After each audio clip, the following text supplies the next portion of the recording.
Coming up, as we start the stretch run, we're going to get you caught up on all the latest action from the high school gridiron with our weekly rewind. Not many people watch more volleyball than KORN Sports Director Steve Morgan. Find out which teams have impressed him so far this season. All that plus September's Jani approved plays and our picks for some of this week's biggest games. Varsity Sports starts right now.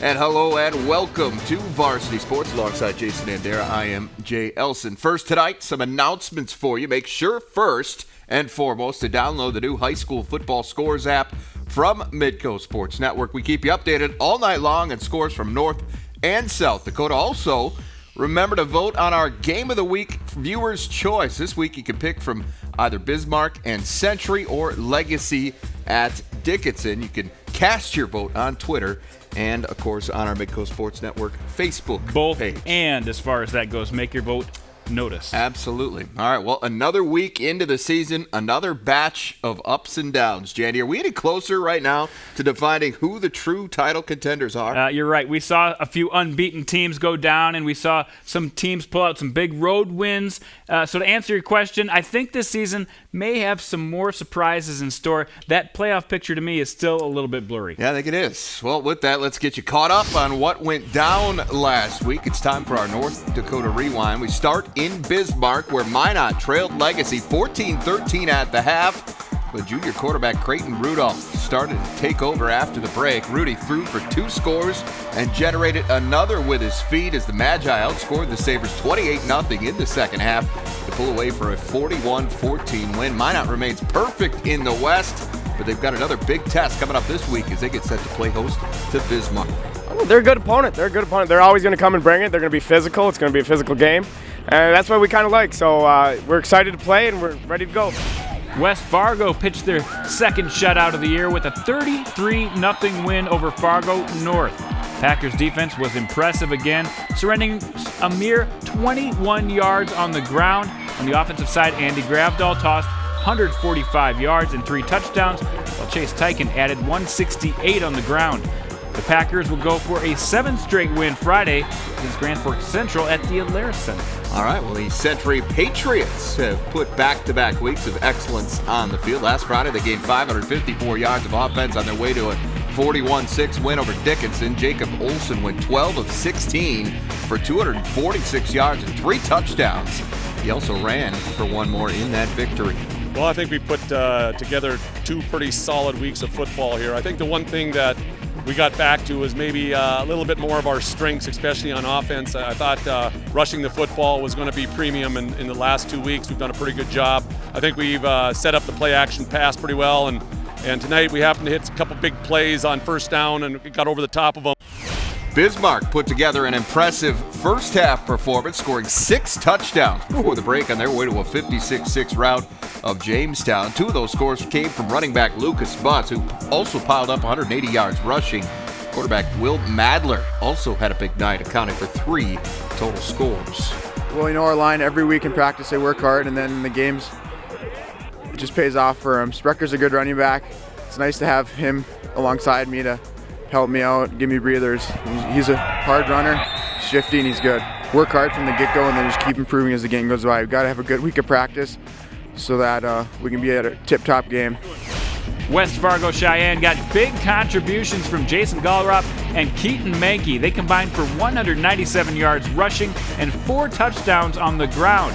They now improved to 3-3 on the year with a 38-22 win over Red River. Mustangs will try to continue that climb up the EDC standings this week as they face Fargo South. Last week's top AA matchup lived up to the hype. Kindred carried a 7-3 lead into the second half, but Shanley accounted for all the offense after that. Deacon's defense certainly did its part as well, twice stuffing the Vikings inside the 5-yard line to seal the deal in a 16-7 win.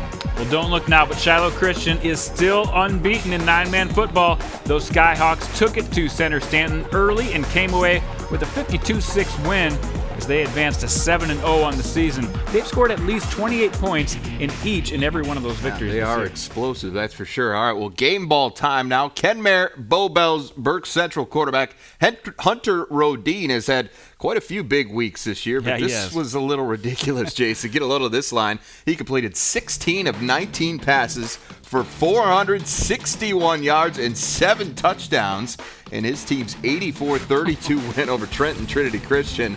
4 of those went to his little brother, Jacob Rodine. You know, I don't care who you're playing. That is impressive. Yeah. But there's a lot of other big nights to mention. Jaxon Jahnke, he did it both rushing and throwing the ball. As you see, Jake Bakken went for 259 yards on just 9 attempts. And you see the list, as always, filled with great performances. You see Jacob Olsen from AAA doing his job with only 4 incomplete passes and counting for 4 touchdowns. So another huge night on the gridiron in North Dakota. Absolutely. All right, well, that is a wrap for our North Dakota recap. That means it's time to switch to South Dakota. We'll hit the Rushmore States rewind button after this. Varsity Sports on Midco Sports Network is presented by Mitchell Technical Institute and Farmers Union Insurance Agency.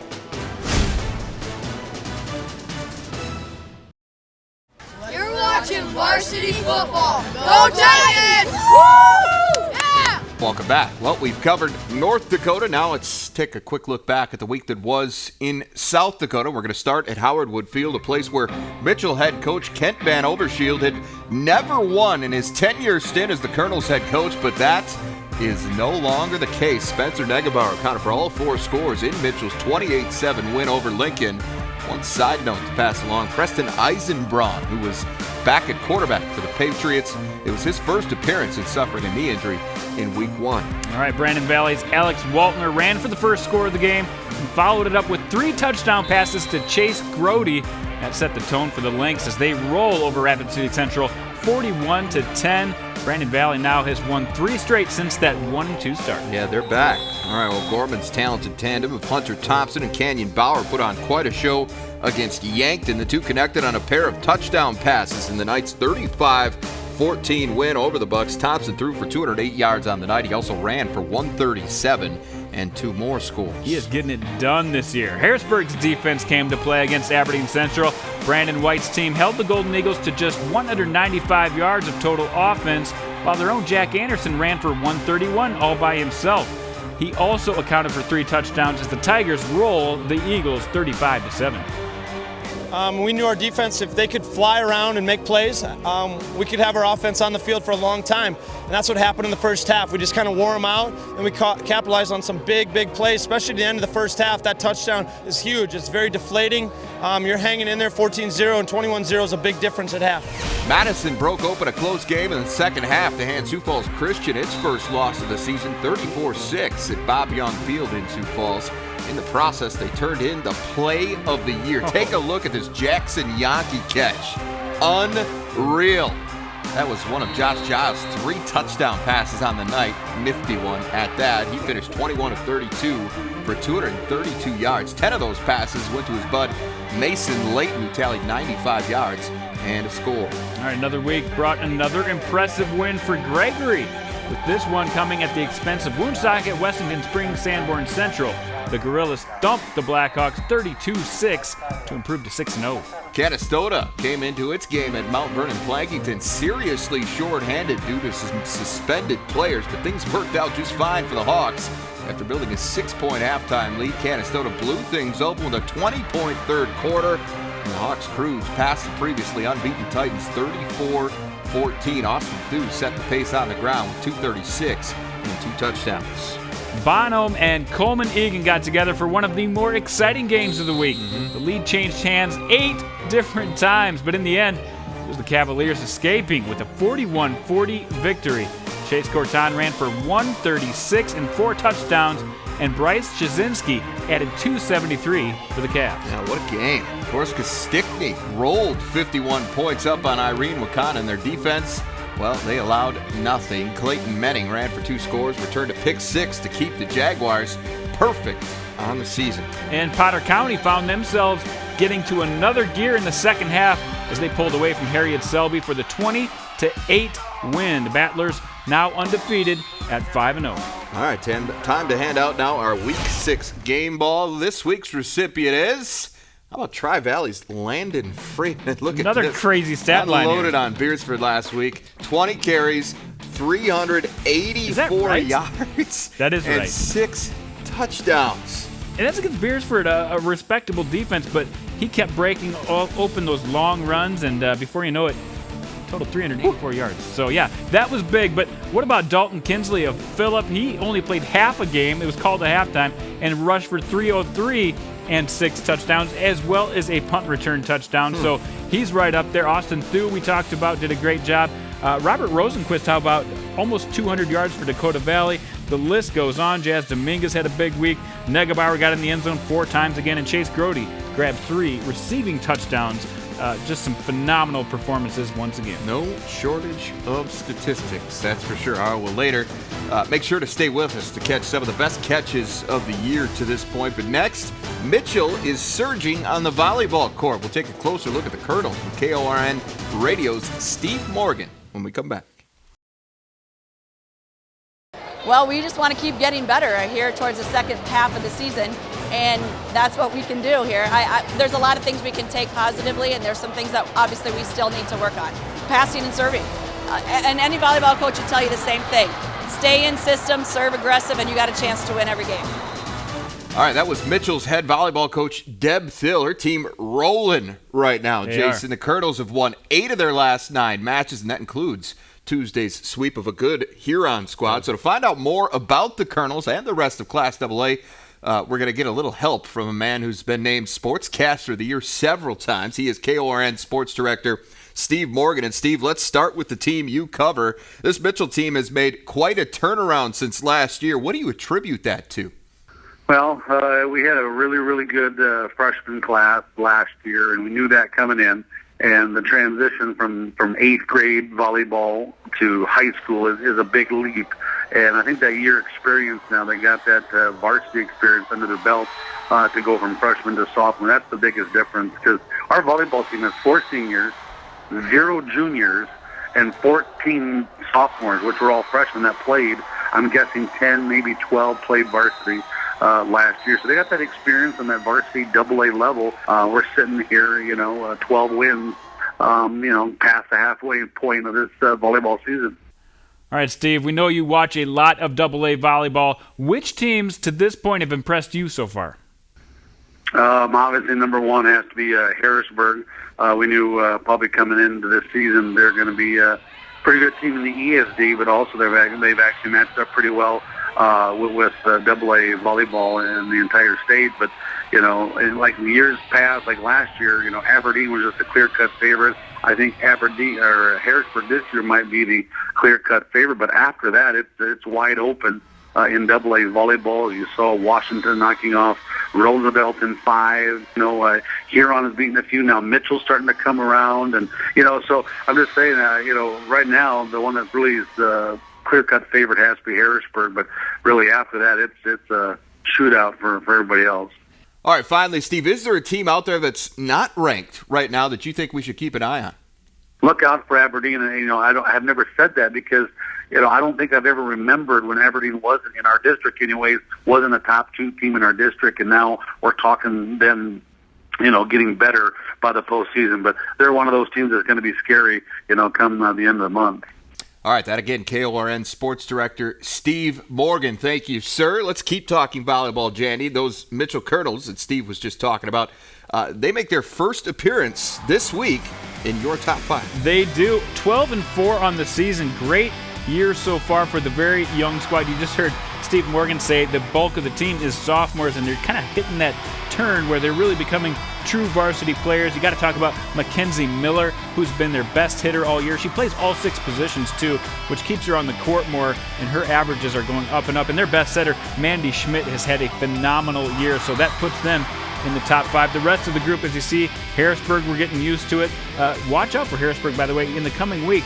Sam Slaughter is going to get her 1,000th kill. That's the most in school history as a AA school. So a team to watch out for in the coming week. Still got Roosevelt, O'Gorman, and Stevens playing some great volleyball in the middle of that top 5. Okay, let's peek at North Dakota now. Century had their first set loss of the conference schedule. That came against Bismarck on Thursday, but really the Patriots and then everybody else, right? It really is. I mean, to lose just one set to this point in the season says something about the 9 seniors and the leaders that they are bringing back this year. They've answered every question in a big way. Co-head coaches Sarah Borer and Jamie Zastapil, they told me this week they've got a really driven group, and they know how to keep pushing each other to really achieve that high level of success. They play Legacy in a couple weeks. Both those two teams undefeated in the WDA, so that will be a really fun game. And over in the EDC, you still see a lot of teams.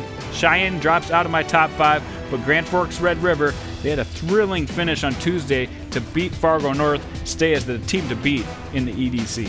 All right, well, look forward to some, we're talking about the stretch run in football. Oh. We're hitting it for volleyball. We're in the last quarter right? of volleyball season. That's All right. Well, the month of September gave us some pretty unforgettable plays in the high school gridiron, and when we come back, we're going to give you one more look at some of the very best. Another edition of Jani Approved Plays coming up next. You're watching Varsity Sports on Midco Sports Network. Let's go, Midco! Well, the amazing plays keep piling up around here, so we decided to put together the best of the best from the month of September in high school football. And here now is the latest installment of Jani Approved Plays, which are actually making a comeback here today, Jason. They are. And why not make a comeback with some beautiful catches? Because they were so good, we're going to really center around those catches. You like one-handed catches? Well, let's dive in and look at the one-handed catches of the year. Cole DeBerg goes back and just there lofts it is, big up. fella. Yes. Trent Nas, look at that. The big paw. Second time. Just get that big, meaty paw up there and If you like that, Jay, look I at did like Trevor that. Prey. Look at this. One Oh, hand, my, I like that better. and then he traps it up against his side. Great loft by Bennett And Shabazz. hang on a second, watch. And he got the flag. Here it comes. There it is. That's how you like it. Jaden Johansson, he just goes on 4th and short. What am I going to do? What's the one play that's going to work? Loft it up to Logan Utek. Throw it up to Logan Utek, and that's pretty high conversion rate there. Man, that is stretching out for it. He does that all the time, folks, but this one was special. Let's go now to the bowl where Cole Gendrew lofts it up for Luke Cambees. Okay, I Yeah. see Did it, he have Dan. possession? I think he did. Yeah, for sure. Watch that. There's no way. Yes, he did. Yeah, he even switched arms there. He did. Before he went out of bounds. We love one-handed catches, but you know what? I like two-handed catches even more, and there are a couple really good ones. Fundamental two-handed catches, Fundamental right? two-handed catches. Nothing fundamental about these catches, Nicholas I feel like. efforts to Hunter Brabant, and he goes 180 in the air to turn around and come back and get this one. Look at that. Not bad. Not bad defense there either. That's all you can do. Now the one everybody's talking about. Oh, man. Okay, I'm done. What else can we say? Well, you can't. We've said everything there is to say. The Sports Center top play of the 7 is so bummed out there. I mean, how could he play that any better? Look at the reaction. Like, what else do I have to do? Like, are you kidding me? To catch that. But this is Jaxon Jahnke, by the way, in case you didn't know. He does stuff like this all And he the gets time. into the end zone. He caught that at the 2-yard line and found a way to fall into the end zone. Yeah. That one got a lot of attention on social media, and rightfully so. It deserved it. And nice shot by Kelly Stewart. Absolutely. Come up She with the killed big it. highlight. All right. Well, several great matchups coming up this week across the Dakotas. We're going to make our picks for a few of those right after this. Varsity Sports on Midco Sports Network is presented by Mitchell Technical Institute and Farmers Union Insurance Agency. All right, it's time to make our picks, another round of Pick'em, and we got a brand new ball game here, Jason. I don't know if you noticed, but every year this happens. The standings a little bit tighter after last week, 3-1, 1-3, no big deal. All right, let's get going. North Dakota volleyball, Fargo Davies at Grand Forks Red River. All right, Davies definitely trending up, but they run into a rock-solid wall called Maggie, Steffen, and Company. Grand Forks Red River will edge them out. Get this, Red River lost 3-1 at Davies on September 20th. That's their only loss in their last 12 matches. They're 5-0 at home. I like Red River as well to get this one. All right, and North Dakota football, really good one here. Hazen 5-1 at Killdeer 5-1. I've liked Hazen all year long. I've had him high in my power rankings. They've got the best player, I think, in the class in Wyatt Carr. All that being said, this game, throw out the records. I take the home team. Killdeer and Dylan Jepson get it done. Both teams are very high scoring. Defense, I think, could be the difference in this game. Who plays it better? I think the Cowboys are a little bit stingier, so I like Killdeer as well. South Dakota football now. Huron goes to Yankton. Yeah, two teams that are kind of in that middle of Double-A right now. Yankton plays well at home and always play better as the year goes on. All that being said, best athlete, well, maybe the best athlete on the field, Highland Hines and Ty Evers. They will hook up for a few big pass plays. That's one place Yankton's vulnerable is the big pass. Well, you look at teams in the ESD, obviously are going to have a lot of common opponents, but if you look at one in particular, Pierre. Huron lost to Pierre in overtime. Yankton beat Pierre in Yankton by 1 point. Yankton's played a much tougher schedule to this point. So everything pointing to the Bucks. Arlen Lickness always gets those, just like you mentioned, he always gets those guys ready to go right in time for the postseason, Jason, right? Right. Yeah, I think Yankton gets it done. I think I'm going to go with Yankton. Okay. I've changed my mind on that. I talked myself into it. It's a pick-em. Big 9-man game. Webster 5-0 at Hamlin. Love these undefeated battles late in the season. These two teams playing in the same conference. Webster brings back so much from last year. Hamlin, it's all about defense in this game. Webster and both their quarterbacks, by the way, are some of their best defensive players. I think Kelby Hawkins and company and Webster have everything going for them except for home field advantage. Cale Stieg has got a tremendous talent on defense, 10 tackles a game. Give me Hamlin in this one. So often we see these games that are really, really close in terms of competitive, just the competitive nature of them, and with both these teams certainly being formidable, that certainly could play a role. I think Webster, though, is a little bit more explosive than Hamlin. I think the fact that they're on the road doesn't matter as much with them because they've been really, really good to this point. Agree to disagree. I'm going to go with Webster. All right, finally, upset picks. I'm going to take Williston, who is trending up, playing much better than they did last year, with a home win against Dickinson. Big upset there. I would give you that as a big upset. If it happens, I don't think it will, but here's my upset. It's maybe not as big of an upset. Okay. Dickinson Trinity over number 2 Beulah. How about that? All right, I'll give it to you. Dickinson Trinity already has a win over Valley City. Valley City has since lost one more in a tight one to Watford City, but I still think it's a minor upset if Dickinson Trinity gets Beulah at home. All right, that is our time for this week. For Jason Andera, I'm Jay Elson. We will be back here Friday night for Varsity Sports Live, 10:30 right here on Midco Sports Net.